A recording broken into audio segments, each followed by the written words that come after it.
Hello everyone, Alec with the Breeders here, and today you join me in a Mercedes workshop. And of course, when we are at a Mercedes workshop, this means that we are exchanging some sort of model. In this particular case, we have a Delphi CRD3 Series 2 or S2 style engine controller, and sadly, this one has gone missing. So today we're going to show you how to adapt a brand new, a used one to this vehicle without the existence of the previous engine controller.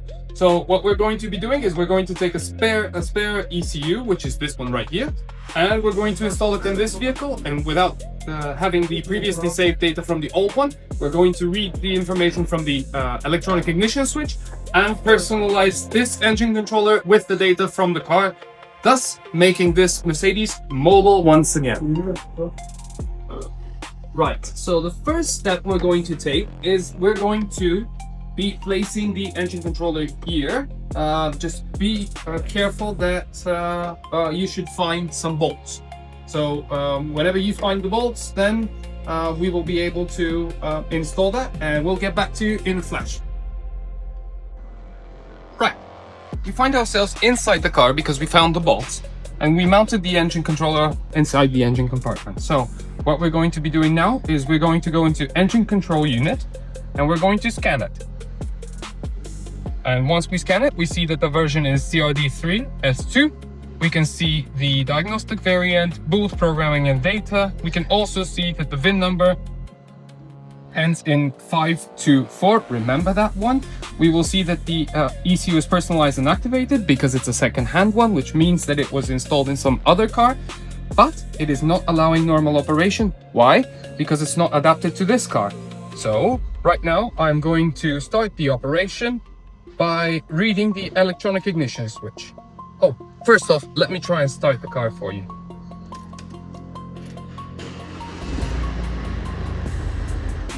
Right, it runs, but it shuts back off. So at this point, what we need to do is we need to personalize this engine controller. Of course, we should also make it virgin, but let me take you through the process. So we go into the electronic ignition switch and we read it. By the way, keep an eye that the SSID will not match. And you will see here that the VIN number of the electronic ignition switch ends in 244, whereas the one from the engine controller ended in 524. So you can see that the SSID of the electronic ignition switch is different when we compare it to the ECU SSID. And this means that the adaptation is not completed. So what we're going to do now is, since we've already read the data from the electronic ignition switch, we're going to save that data. So now we save the data, and we're going to say that this is a C class for the AVDI fan video. Okay, and we will save this data, and then we will go back and personalize the engine control. Whilst the virginizing process is ongoing, I decided that maybe it's a good idea to take you through exactly what the steps are to do the adaptation. So first off, what we have to do is the new engine controller, which is installed inside the vehicle, needs to be made virgin. Once it's made virgin, then we can change the VIN number. And we're going to be showing you that in a screen recorder somewhere about now. And yeah, whilst that is happening, I decided that it's a good idea for you guys to know exactly what we're doing. So first off, we've saved the data from the electronic ignition switch, then we've placed it inside the car. Then once we place it inside the car, we make the engine controller virgin. And then once it's virgin, we can change the VIN number so that it matches the rest of the vehicle. And then we can do personalization using the information from the electronic ignition switch. Simple as that. Yeah, it wasn't that simple for our developers, but for you, it's going to be as simple as what you're going to see in the video.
Now that we finished the adaptation, we want to see if the work which we've done was actually worth it.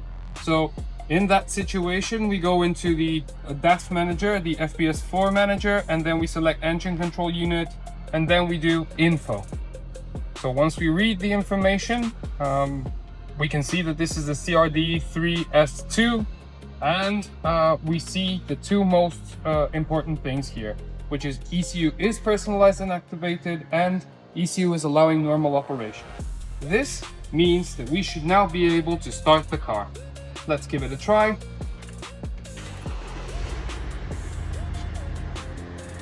Working fine. Done. Next car, please.